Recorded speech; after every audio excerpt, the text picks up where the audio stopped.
my remote coming with Ashlyn. She's gonna be a little late, so I thought, well, I poorly planned, and so you'll unfortunately have to pay the price. But let's do the manual click or something.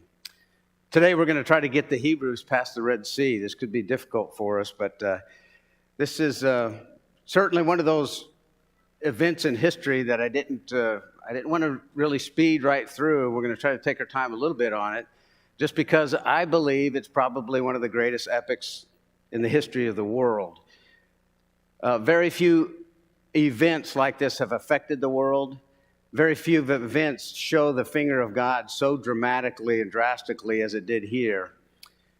It's going to be so important because, when we can go back to Genesis chapter 12, we have promises to Abraham, and it was just a call. But he had to turn that call of one man and a family into a nation.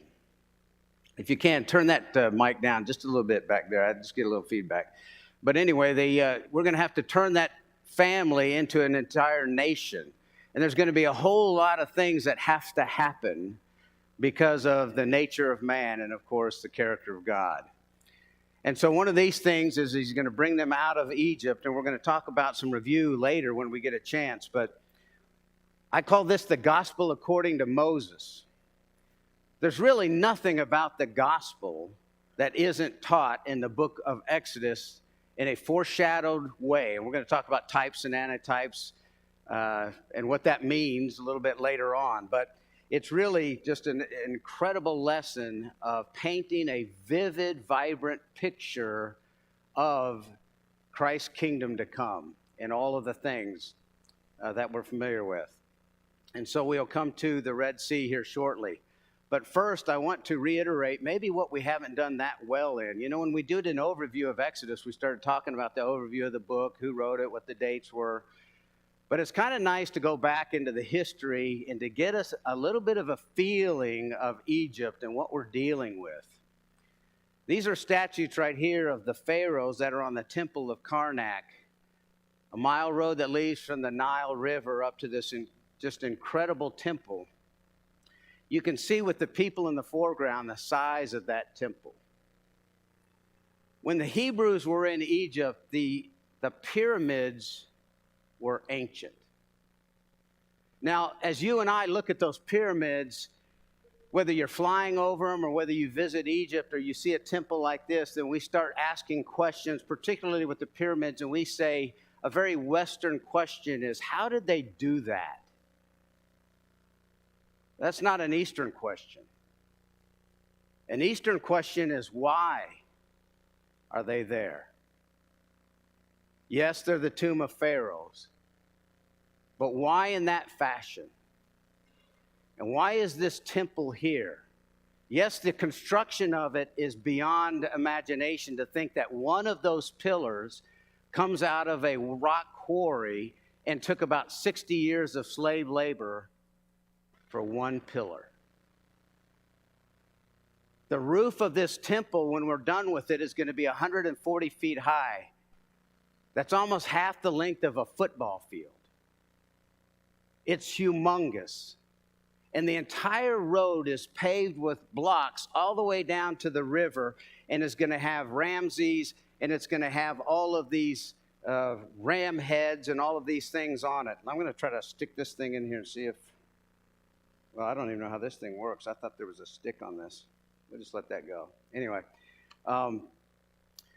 let me show you some more of this temple area, this temple complex right here. Here's one of the pillars.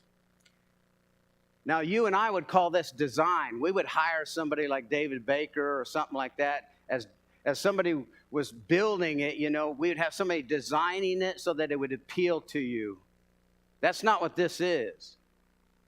See, in the West, when we got to the gods and the paganism of Rome and the Greece Empire, it was kind of like, well, you could believe them if you want to, or you don't have to, and that's good for you, and this is good for me, and all of that. That's not the Eastern way. The Eastern way is their part of story. This story is about the gods that are real. This story is depicted on these pillars right here. And everywhere you went, the story was being told because you were part of it, regardless of what class you were in. That's Eastern philosophy. That's the mindset of the Egyptians and the Hebrews as well. And on these, you're going to be able to see and read a whole lot about the pharaohs and how important he was. Not because he was powerful, because he was God-man on earth, and he had to do certain things or the gods would not do their thing. And from the time you were a baby, you would grow up with that. You could see in the foreground, this near pillar right here has a cartouche on it. It's the same thing we buy for jewelry, and we give it to our wives when we come back from these Middle Eastern countries. We go, look at this. But where it came from is it's a bubble. It's a bubble of order in the middle of chaos. Because the creation story for Egypt was that there was a watery chaos. Sound familiar? And a God, the creator God, rose up out of the watery chaos, and he created a bubble within that chaos for order. And within that bubble of order, all the gods of nature begin to act to keep order in the bubble. And Pharaoh was the man god who, if he does what he does every day in the temple, then Amun-Ra will take the sun in an ark or a bark and go across the sky like he's supposed to. You and I would say, well, we believe in a God that could stop the sun tomorrow, but we really don't think he is, number one, because he's a God of order. But number two, it doesn't depend upon what you do in church, whether the sun comes up. But that's not the Egyptian story. If Pharaoh doesn't get to the temple, if he doesn't have a priest stand in for him, if they don't please Amun-Ra, that sun is not coming up. If you don't please the God of the Nile's not going to overflow its banks and give you any crops, because that's the only place you could grow them in the entire country.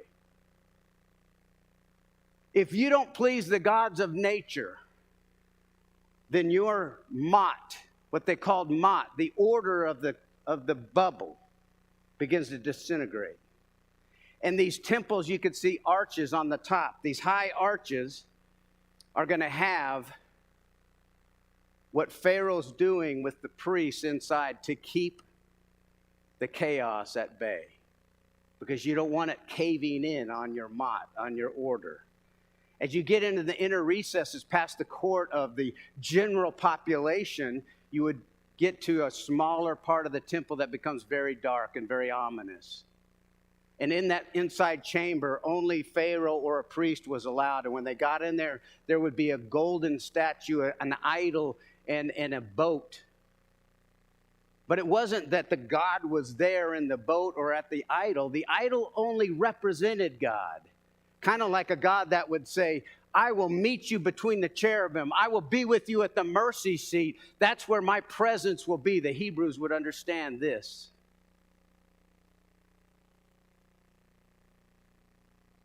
And these temple complexes would be everywhere to the thousands. There would be hundreds of them through the lifetime of the Hebrews. And in every one of them, Pharaoh was pictured as being absolutely essential. They were done with such intricate work that you could see here 3,000-year-old paintings and colors, still vibrant. This right here is Amun-Ra, is represented by the ram, and there's going to be literally thousands of these in Egypt, and they're going to line the road all the way down to the life-giving and life-taking Nile. But if you notice, under every one of them, there is a person standing there. And that is Pharaoh. And he's got a shepherd's crook in one hand and a flail in the other, because he's absolutely autocratic, despotic rule, because he's the God-man. And he's protected by who? Amun-Ra. That's how important Pharaoh is. So whether you hate him or not doesn't matter. You don't want to have anything to disrupt, because then the chaos begins.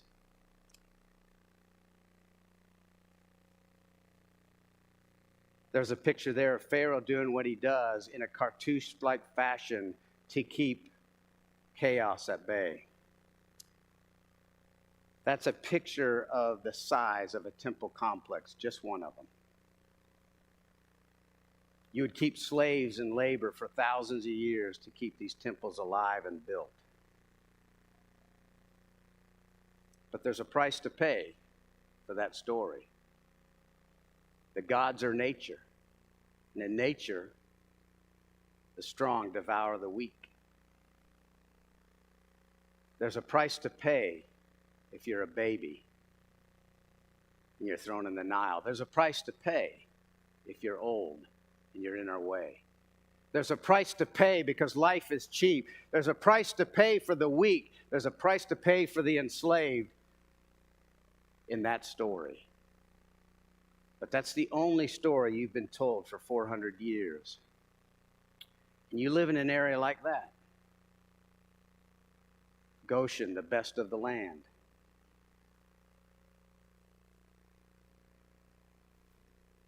That's where they are. Enslaved or not, when the crack of the whip on their back stops, they're going to remember this is a grand place. They're going to think back to that.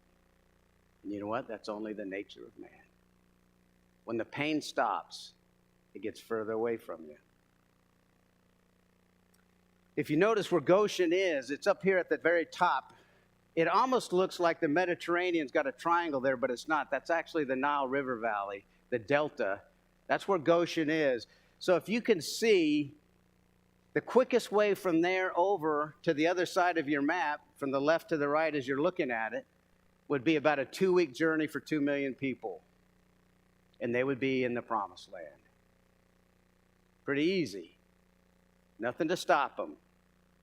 No real rocky outcroppings right there like there is in the middle of Sinai. So God could just take them over, and they'll be there in just a couple of weeks. But he didn't choose to do that. One time in about, I believe, 1995, I was in an A-10, 6 ship of A-10s, and we were flying over this very area. About 20,000 feet up, and I looked down at the Red Sea, and I just had such emotion start building up, and I couldn't help but to think of the epoch of history that happened at that Red Sea. It didn't have to happen, but it did. God chose it to happen. And it's never happened like that again. And I looked down, and on the Interfox mic, which is a radio that's an interflight radio, and I called over it and I said, how many Egyptians and chariots are at the bottom of that sea? And I was actually looking at the Suez Gulf, the Gulf of Suez there, which is where I think they obviously crossed into the Sinai. And only one other guy in the flight got it. And later we kind of surmised about why and about the country and the history of our country and how it's changed so much that only 2 out of the 6 even knew what we were talking about with this Red Sea. But this event has been so epic, so special. Even the skeptics have jumped on this, you know. And if you look in your NIV, they have a little footnote there, and it says, well, it wasn't really the Red Sea at all. It's the Sea of Reeds. That came from Sir Alan Gardner, and he was the champion of hieroglyphics back in 1947, and he said, well, it's the Sea of Reeds. And all the skeptics jumped on that and said, see, it's a marshland. It's way up there. It's not even the Red Sea. They didn't have to cross through the water. You know, they just kind of fled through this marshy area and stuff, and then over the years, they kind of changed it to be what it was. Well, in 1984, Beidou, of Bernard Beidou fame, biblical archaeologist, we had studied a lot more hieroglyphics since then. And he wrote just an epic article and stamped out that nonsense once and for all. He said it doesn't say Sea of Reeds. It never meant Reed Sea. He said it meant the Sea of the End. And the End Sea was what the Red Sea and everything south of it to the Persian Gulf, Arabian Gulf, Indian Ocean, and Southern Ocean, that's what it was known as in 1500 BC. And, of course, we would always wonder how in the world in a marshland an army could get buried by walls of water. So we knew that wasn't true in the beginning. But like everything else, enough archaeological digs come around and we find out that we just go back to Exodus and we just keep reading what God told us happened. He didn't give them the easy route. He didn't take them by the way of the Mediterranean. Why would God do that? See, God's already showed his power. He had 10 big plagues, and these people could not believe what happened on the Passover. When darkness came over the land and the cries were going out, these people had to have been really impressed, because I don't know if you've ever been there, but when death's next door to you, it's a big deal whether it touches your house or not. They must have been really in a just a kind of a state, an emotional state that they'd never been in before. But they finally pack up and they go out and they just, are able to plunder the Egyptians. And as they move along and the dream becomes more and more, they probably got happier and faster and everything was going along. But instead of taking the easy route, they're led down here and they end up in a different place. And now they're looking at that. And it doesn't look so grand anymore, and they're wondering, why in the world did we do this? Why didn't we get more distance between us and Egypt? Just for safety, just for a little bit of help. And then they find out the Egyptian army is coming after them. But you can't go anywhere. You're standing right here. God did that on purpose. He brought you to this place. And so all of the just, the emotion of victorious motion just begins to tank and they begin to cry out again. But this time it's different. This time they look, they know the Egyptians are coming after them. And when they see them or hear about them, because you're going to be able to hear those chariots long before you see them. You're going to see the dust cloud long before you see them. When you're looking at the ocean, you're wondering what in the world. You got your 4-month-old in your hand. You got your little children here. You've got millions of people. What are you going to end up doing? And so they cry out, but this time they cry out to Jehovah, Ave! Because before, when it was the lash and it was the slavery, it said they cried out. You know to who? Nobody. They cried out in pain. They cried out in anguish, and it said that their cries went up, and God heard their cry, but they didn't cry to Ave, Jehovah. But now it's different. They're calling out and crying out to him for the first time. But that's not enough. God didn't have them where he wanted them yet. But he's going to. He knows he's not finished with them. He's not finished with the Egyptian army. He's not finished with the gods of Egypt. He's not finished with the Hebrews, who were the major audience, so that the world would know. And I think it reads so interesting here. They cry to Moses. They said, because there were no graves in Egypt, hast thou taken us away to die in the wilderness? Why have you dealt this way with us to bring us forth out of Egypt? Is not this the word that we spake unto you in Egypt? Let us alone that we may serve the Egyptians, for it's better for us to serve and be in Egypt than it would be die in the wilderness. A lot of people read this and they can't even fathom it. Why not? That's the way we are today. People say, well, everybody wants freedom. No, they don't. They want security and safety. They're willing to trade in freedom at a drop of a hat.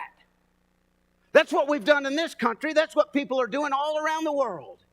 Somehow, if you were a politician or a bureaucrat, if you were going to go into Iraq and take over Iraq, how dare you think that they would open their arms and think we were liberators because they had been enslaved for hundreds of years? You can't just stamp down the Taliban in Afghanistan and think those people are going to grasp freedom. Because slavery is debilitating to the human spirit, just like addiction is, just like slavery is, just like sin is. All of those things are debilitating, just like the welfare system is. It's ungodly because it debilitates the human spirit. And they weren't ready for freedom. Now they're whining to get back under the lash. God doesn't have them where he wants them yet. But he's going to. Moses said to the people, fear not. Fear not and stand still. See the salvation of Jehovah for what he'll work for you today. The Egyptians that you see now, you'll see them no more forever. Jehovah will fight for you, and you shall hold your peace. But when he said stand still, he meant stand down, because there's work to be done. And God's going to say, Moses, urge them forward. Where? That's what you're looking at. The sea hadn't parted yet. Urge them forward. Where? Egypt's on one side, the sea's on the other, and he says, Moses, take your staff and raise it up, so that the God of all eternity could put an end to all of this nonsense. The contest between two stories. Who keeps order in the universe? What's the chaos a result of? There's two stories, and God's going to finish his story. Raise your staff, Moses. Raise your hand over the sea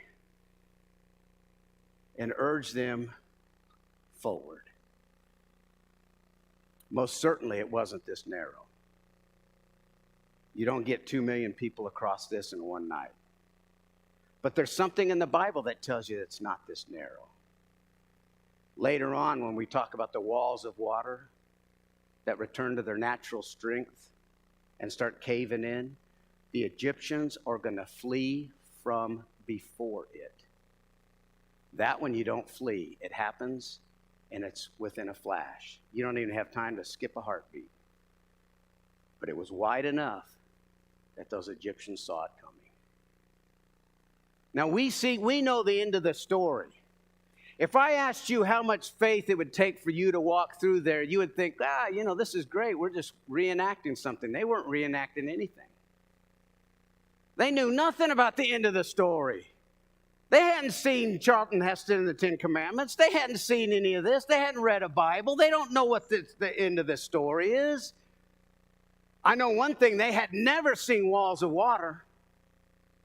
They had never seen a dry seabed. They don't even know what's on the other side. That's not part of the Egyptian story for them. They're going to a land that's unknown. They're going through a gap that they've never seen. The east window, by the way, is in their face. It's a headwind.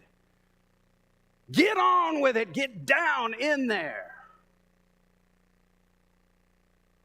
We're going to read later by the Hebrew writer. It says, by faith they entered.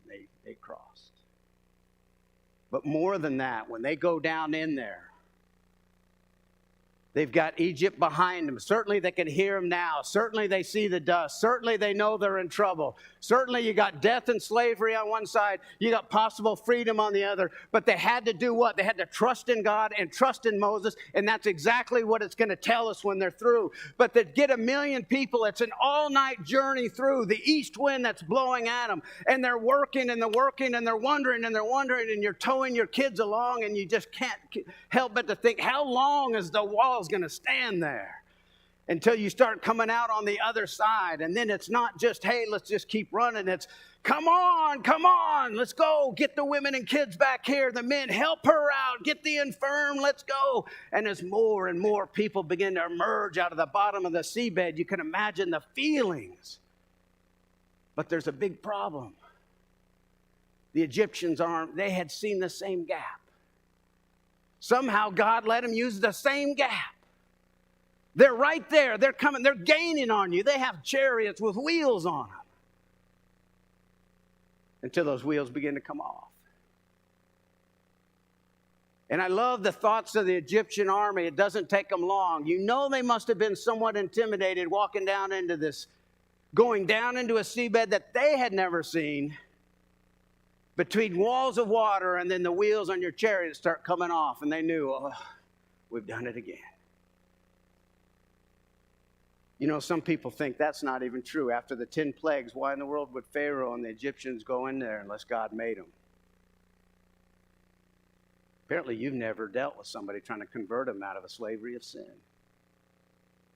I could show people that the reason that you're divorced, the reason that your kids are on drugs, the reason that your older brother's in prison, the reason this, the reason that, it's all a result of sin. All of those things can happen, and what happens? You'll never get them in to wash their sins away. Because sin is infatuating, it's enslaving. It'll be even for some of the Hebrews, as we'll find out as we go through our epic.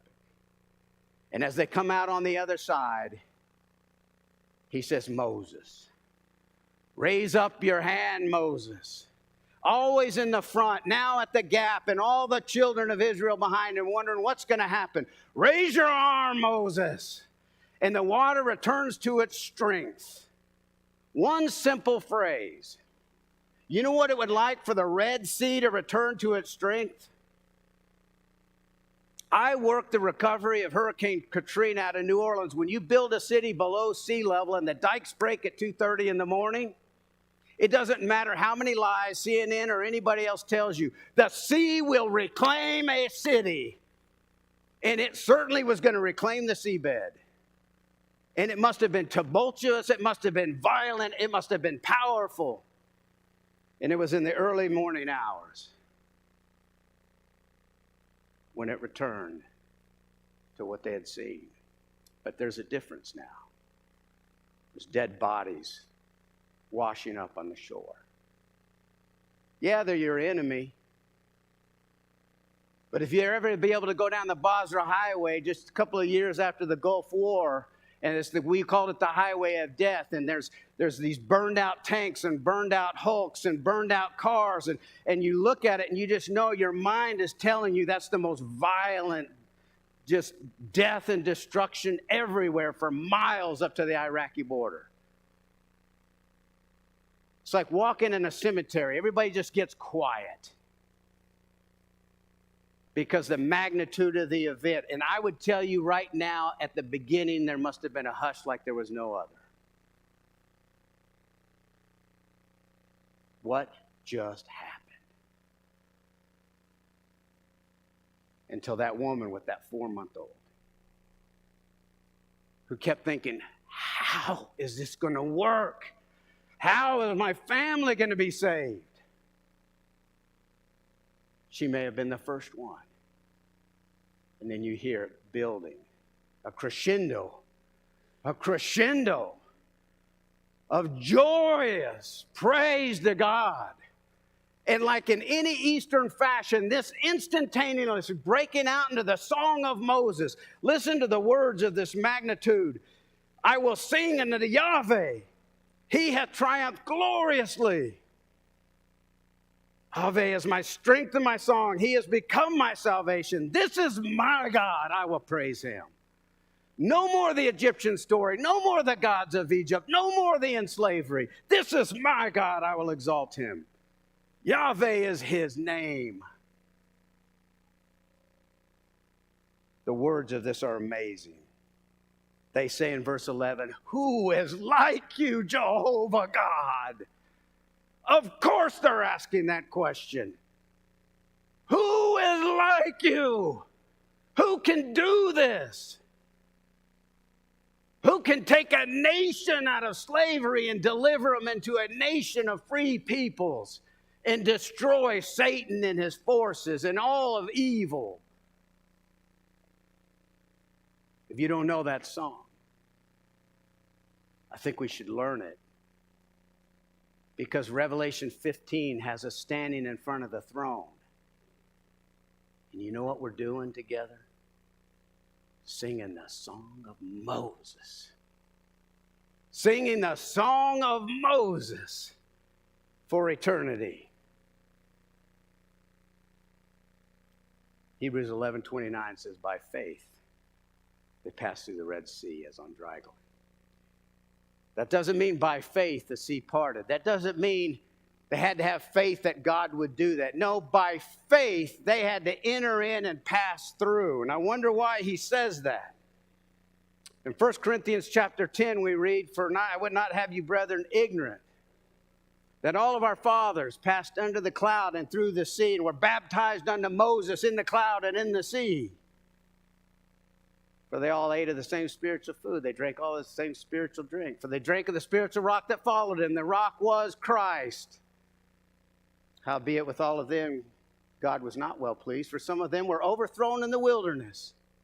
Now these things are our examples, our pattern. The word is type. It's a type for us to know, to learn from, that we would not lust after evil things as some of them lusted. We would not be idolaters as some of them were, as it is written. They sat down to eat and drink, and they rose up to play.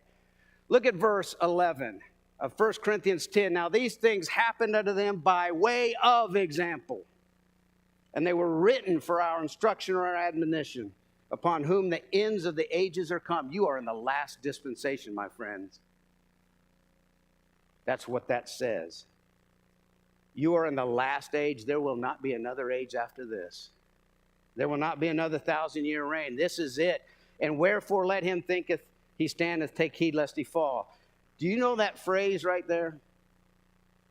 That phrase, with the exception of one paraphrase, but every English Bible says about the same thing. Now, these things happened unto them by way of example. I want you to grasp this. Did they happen to them? And we can say, well, you know what? That's kind of like the kingdom today. We can make some, no. It didn't happen to them, and so we kind of look back and go, well, that's kind of similar to... No, he said, it happened to them for this reason. That's why he brought them. That's why they were in slavery. That's why he brought them to the Red Sea. That's why he called it a baptism. That would be the most controversial thing out of the whole lesson, that you would have to be baptized to get from slavery and bondage to freedom. And so the Holy Spirit knew that and said, you know what? I'm going to have to point it out to them. I'll call it baptism. And then on the other side, and they were baptized unto who? Their leader, Moses. And the verse says that they had then trust in God and trust in their leader, Moses. Now they believed in the power of God. Now they're calling him Jehovah God. In chapter 14 of Exodus, that's why God didn't have them where he wanted them, but he got them there, and that was an epic event, and they didn't forget that. They would forget who they were, but that would stay in their memories, minds, and writings for ages to come, and be in almost every decade of writing in the Bible, all the way through the New Testament. To think that God designed all of that to build a picture for us of Satanist forces, slavery, the Red Sea, the baptism, demarcation line into freedom. Even Moses, the prophet of God. When Peter's preaching in Acts chapter 3, he says, you know, Moses said, God will raise up a prophet from you like unto me, and him shall you hearken at all things that he will say unto you, and he that does not hearken unto that prophet shall be cut off or destroyed from the people. Moses, a type of Christ. Romans 15:4, for whatsoever things were written aforetime were written for our learning, that through our patience and through comfort of the Scriptures we might have hope. This is the gospel story. It's the gospel according to Moses in Exodus. No picture could be better. In Romans 6:16, know ye not that to whom you present yourselves as servants or slaves, the word is doulos, slaves of obedience. His servants you are whom you obey, whether of sin unto death or obedience unto righteousness. But thank God, whereas you were servants of sin, you became obedient from the heart to that form, pattern, type, same word, of doctrine wherein you are now delivered. And that type, that pattern was just explained in Romans chapter 6, all the way from verse 1 down to 16. And now he's saying that is exactly the picture you need to have, the type. You're obedient from the heart to that form. The question would be, of course, if you refused to cross the Red Sea on that night and just said, I'm just too afraid, or I believe God could save me on this side, would you have been saved? You know, we have a lot of Christians today speaking like that's probably the truth. Oh, I know you've been baptized for remission of your sins. You know, your mama taught you that, so you were. That was fine and all. But now in your life, you've run into a lot of people that are pretty fired up about spiritual things, and you're pretty excited and pretty emotional about all these things. And they would refuse to be baptized, and they see the Bible differently. And now I start hearing things and rumblings like maybe we'll be able to, you know, kind of judge for God, that maybe that's not requirement. And yet he says again and again and again, even all the way back to Exodus, how he was going to plan the salvation of his people. How could you be his people if you refused to cross the Red Sea? By faith they passed through, they went through, just like what says baptism's that way, 1 Colossians, you know there's second and first, right? But Colossians 2:12, right? Colossians 2:12 said, have been buried with him in baptism through what? Through faith in what? The working of God who raised him from the dead. Right? Having been buried with him in baptism, whereas you will be raised with him through faith in the working of God who raised him from the dead. Same kind of faith of crossing the Red Sea. Yes, God's doing the work. But he's requiring obedience, and he's requiring more than that, commitment and dedication and trust in him. And how did you do it in the Red Sea? You had to cross. How do you do it in baptism? You go into the water. So now we ask the question, why did he choose Egypt? Why Egypt? Who was the biggest empire in 1500 BC? Egypt. Why would you have to have a large empire? If you're a family of 70, I'm going to grow you to several million. I don't need an empire that's going to disappear tomorrow. I don't need a Babylonian kingdom to take you into captivity and then disappear in 70 years. That's a different purpose, right? So I raised up the Babylonians for 70 years. No, I need a kingdom that's going to be there for a while. It's going to take you a while to get from 70 to several million, and so we're going to have 430 years. In that 430 years, I don't need you carried off into other captivities, and I don't need Egypt to disappear. So I need Egypt. Conveniently located. But the Egyptian story stood for all the stories that man has told himself through the years. That nature is God. That you can do something to affect the gods. The philosophies of men, where moral order is made up in the powerful of the day, and the weak pay the price. In the Egyptian story, the strong would live, the babies would die. In the Egyptian story, those of power would be able to enjoy life. The slave would cry out. But in God's story, it's completely the opposite. For the widowed and the widower and the homeless and the person that's the orphan that's growing up, the baby that can't speak for themselves. He puts a value on life itself, not power. And he was going to defeat that story once and for all. Why slavery? Why bondage? Well, reason number one, to keep a national identity. You just remember where they lived? When they lived in that Goshen area, things were pretty good. What if they hadn't been enslaved? How Egyptian would the Jews be today? They would be pretty Egyptian. How do you keep a people separated in a great, big, huge nation? You have to separate them socially, in that social order, and make them a different class of people. And so if you enslave them, they're separated. And so they go into the womb of slavery for 400 years. Secondly, the most important, besides how slavery is depicting sin, we'll talk about that in a second, but secondly, to keep them from idolatry. If you live for 400 years in a country of idolaters and pagans, unlike the modern day Christian who thinks you can mix your kids in with whatever social influences and everything's going to be fine, God thought differently because separation was always important. You can't immerse yourself in a culture that surrounds you and not have it affect you. And so, as idolaters, how many of you think this affected the Hebrews? In Ezekiel chapter 20, do you remember how long after this thing happened that Ezekiel writes?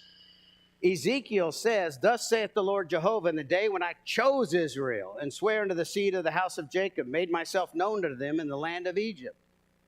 When I swear unto them, saying, I am Jehovah your God, and that day I swear unto them to bring them forth out of the land of Egypt into a land that I had searched out for them, flowing with milk and honey, which is the glory of all.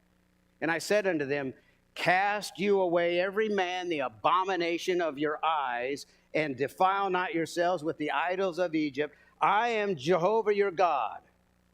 But they rebelled against me, would not hearken unto me, and they did every man not cast away the abomination of their eyes, neither did they forsake the idols of Egypt." Because they were there for a long time. In other words, he did everything he could with the plagues so that the Egyptians would know, so that Pharaoh would know, who is this God that I should let your people go? Oh, I'll show you. I'm getting to that, he says to Pharaoh. But who's a major audience The Hebrews. Don't buy into this story. Don't carry your idols out with you. Isn't that the trouble with the kingdom today? How many people have crossed the Red Sea but have some of Egypt left in your heart? You were steeped in it too long. Your trust in the Lord is not where it should be. You're not committed like we should be. We're not dedicated like we should be. We start looking back to Goshen. Oh, we had it so good there. Maybe if we just dabbled in that a little bit, just a little bit of Egypt in my heart's going to be okay. Ezekiel wrote, they're in Babylonian captivity, right? That's after 586 BC. This is happening in 450, 463, something like that, right? 452. So, that's a long time. And Ezekiel's still writing about the idolatry in the hearts of the Israelites and how they've come out. Separation has always been important. If we had time, we would go through. Even into Nehemiah. When Nehemiah went in, he didn't go in to build a wall, right? It's not about wall building. We missed the point. He goes in for the spiritual, religious restoration of the God's people to get them ready to bring a Messiah into the world. Yes, it takes a wall. Yes, it took some civic responsibility. Yes, it took them to get out of debt and to get their civil life together. And then there was a religious awakening. There was a restoration. And in that restoration, what was the main theme? It starts in chapter 9. It goes through chapter 10. And in 13, it's again and again and again until Nehemiah starts plucking beards. Stay away from the foreigners. Don't intermingle with the foreigners. Get the foreign wives away from you. The children were speaking in the speech of Ashdod and no longer in the Hebrew language. Separate yourselves from that of the unclean. You are holy, for I am holy. That's what the word saint means. You're separated. And slavery in Egypt did that. The elephantine texts of Egypt prove that. If you leave Jews behind and they settle in Egypt, they can build a temple to Yahweh. And later on we find out that they had synchronism amongst them, which is they brought in all the syncretism, all the other gods and all the other myths, and they mingled it so their religion was not a pure Hebrew Jewish religion. Because they were living in the wrong place among a different story.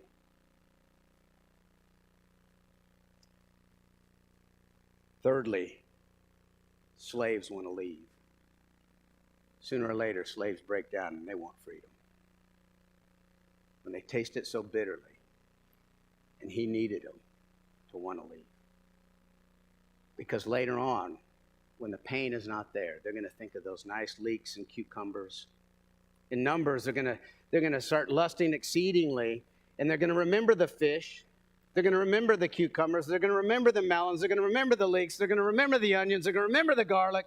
Oh, but now our soul is dried away in this wicked desert. And if you've ever flown over the Sinai or taken a look at it, it doesn't look like it can't even withstand, or sustain this congregation right here. It's so dry and rocky. It's amazing to think anybody of any size would have even been there. So after a while, they're just worn down. And what do they remember? They remember the great land of Goshen. But they didn't remember the pain. But he would need to remind them of that.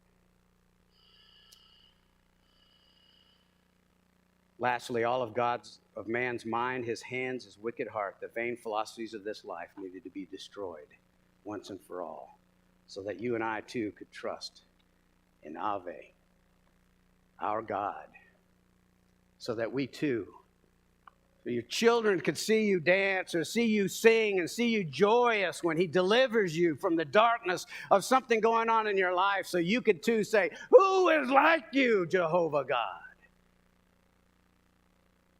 The Red Sea. What an epic. Thanks so much.